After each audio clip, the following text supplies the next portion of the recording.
সুপ্ৰভাত বন্ধুসকল, welcome to day 20 of 100 days heart challenge. ৰাতিপুৱা শুই উঠি শ্ৰীমতীক বাছত উঠাই থৈ আহিলোঁ। উভতি আহি জকিডিঙি ফিল্ডত অলপ সময় ফ্ৰী হেণ্ড এক্সাৰচাইজসমূহ কৰি ল'লোঁ। ইয়াৰ পিছতে কিছু সময় মৰ্ণিং ৱাক কৰি ল'লোঁ আৰু অলপ ৰানিং কৰি ল'লোঁ। ঘৰলৈ উভতি গা ধুই ভগৱানক সেৱা জনালোঁ। ইয়াৰ পিছতে ব্ৰেকফাষ্ট কৰিলোঁ আৰু বিদ্যালয়ৰ বাবে যাত্ৰা আৰম্ভ কৰিলোঁ। আজি শনিবাৰ আছিল। পাঠদানৰ লগতে প্ৰথম শ্ৰেণীৰ ছাত্ৰ ছাত্ৰীসকলক গণিতৰ নতুন কাৰ্যকলাপ এটা কৰালোঁ। কাৰ্যকলাপটোৰ ফুল ভিডিঅ' মোৰ লাৰ্ণ উইথ অনন্ত চেনেলত আপলোড কৰা হৈছে আৰু মই ভিডিঅ'ৰ ডেছক্ৰিপশ্যনত দি দিম। তাতে ছাত্ৰ ছাত্ৰীসকলক মধ্যাহ্ন ভোজন দিয়া হৈছিল।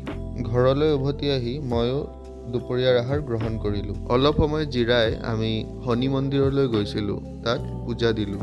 সন্ধিয়া ভাগৱত গীতা পাঠ কৰিছিলোঁ আৰু আজিও দ্বিতীয় অধ্যায় পাঠ কৰিছিলোঁ। দ্বিতীয় অধ্যায় অৰ্থাৎ সংখ্যা যুগৰ 8টা শ্লোক আজি পঢ়িলোঁ আৰু ইয়াৰ অৰ্থসমূহ ভালদৰে বুজি ল'লোঁ। ইয়াৰ পিছতে মই যোগাভ্যাস কৰিছিলোঁ। আমি সকলোৱে সদায় যোগ কৰিব লাগে, কিয়নো yoga is a mirror to look at our self from within. আপোনালোকেও বাৰু যোগাভ্যাস কৰা আৰম্ভ কৰিলেনে? কমেণ্ট কৰি জনাবচোন। এয়া হ'ল আজিৰ চেল্ফি। ধন্যবাদ।